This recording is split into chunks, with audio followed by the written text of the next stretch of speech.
already delved into, Jenny, and I think had a really meaningful conversation about the events of yesterday and the verdicts handed down in the Derek Chauvin trial. He was found guilty on all 3 counts. The most egregious among them, of course, was unintentional second-degree murder in the death of George Floyd. The Reverend Dr. Sherone Patterson is joining us now, and she's joined us in the past to talk about community policing, to talk about racial injustice, to talk about systematic racism. Dr. Patterson, thank you for joining us. We appreciate it. I am honored to be here. This is a great day. You felt what yesterday immediately? Were you surprised by the verdict? And your reaction to it was what? Your feelings? I was shocked initially. I could not believe it because America has a hard time convicting and finding police guilty. And my shock wore off to pure delight and joy. This verdict means that Black lives do matter. This verdict means that America saw the humanity of George Floyd, and being seen as human is one of the goals African American and people of color have in our nation. And so this gives us hope. But I also want to say this, in the midst of that hope, we got the news of another police slain. I think that's going to be. And so she was taken away. She was killed in Dayton, Ohio, Columbus, Ohio, Ma'Khia Bryant. Mm-hmm. That shows us that the systemic racism is still going on, and we still have a lot to do.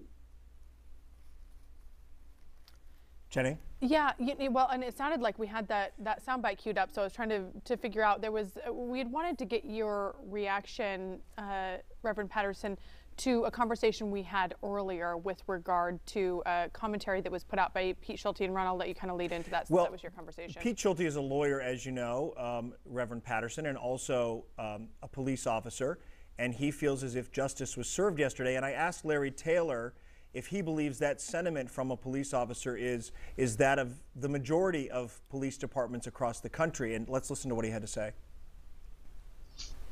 Ron, I think that's going to be a slow change. I mean, you got to realize that some of these officers are career officers who grew up in the police departments just like Schulte. And so we're starting to see a systematic change. I know Pete personally, and himself and other individuals involved in law enforcement are needed to make those type of changes. One of the greatest things I've ever seen when I was a prosecutor was to watch a chief of mine actually carry out justice, and it contradict the blue wall. And we need more individuals like that to step up and say, this isn't right. We must do the right thing. And, you know, it's just important that we continue this momentum, but I don't think it's going to happen overnight. Yeah. So, Reverend Patterson, it doesn't happen overnight, as he said, and I know you share that same belief. Your father was a police officer. So your father was a police officer of color who was policing during a time of great racial strife and segregation. Much earlier in this movement, what do you remember about what he told you of his days policing? His days of policing included knowing the neighborhood, knowing the people, and making a difference in their lives. He believed strongly in protect and serve. And once he retired and we saw the escalation of police killings of unarmed people, his response to me over and over again is, it does not require all of that. You can apprehend a suspect without killing them. So he was against the excessive force. He was against the brutality. But in his spirit, I carry on that legacy and hope for change in the police. And the verdict yesterday is confirmation and giving us hope to push on that reform. I believe in the reimagination of policing. I believe all that can happen now, and I have more energy to press forward more than ever right now. Let's talk about that case that you brought up in Ohio. My gosh, a 15-year-old lost.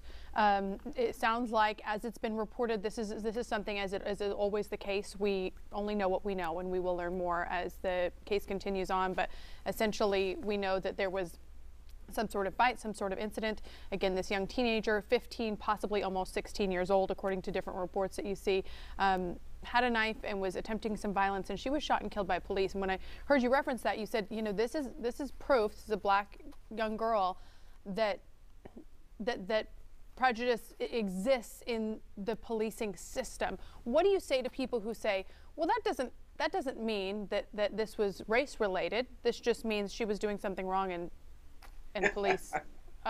No. Explain that, because, you know, I have to be real. People will say that. Sure.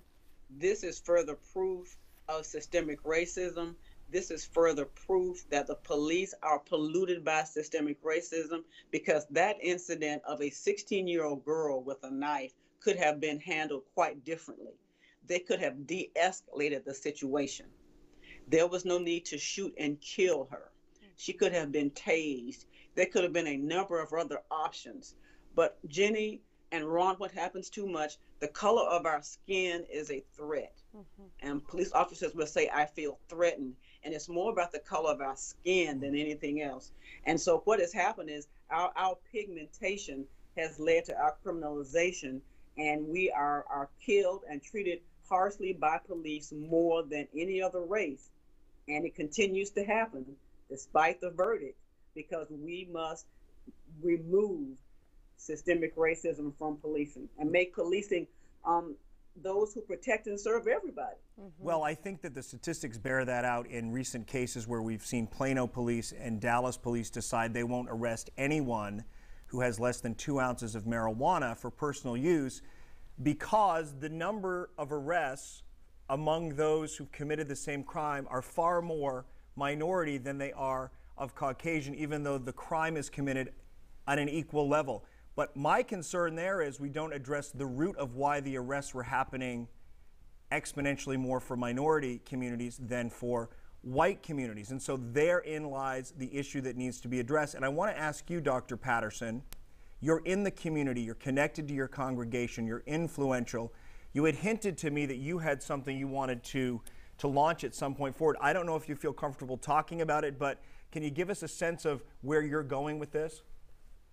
Where I'm going with this, Ron, is that I believe in my heart it's time for moms, it's time for women to take a front seat in driving the movement toward police reform. Moms have so much power. We are life bearers, we are life givers. Now I want to have us move into the category of life keepers and help push the needle forward further in the Dallas area regarding police reform. And so I'm going to be casting out this vision of uniting 1 million moms in Dallas for police reform and centering it around Mother's Day. You know, Mother's Day is a day when we mothers are treated and given so much love. But this Mother's Day, I want us to remember those mothers who have had their sons and daughters slain. And in their honor, we are going to gather up those 1 million signatures and give them to Dallas Police Chief Eddie Garcia and call upon him to end systemic racism on his police force, have a zero tolerance for officers who are found guilty of that.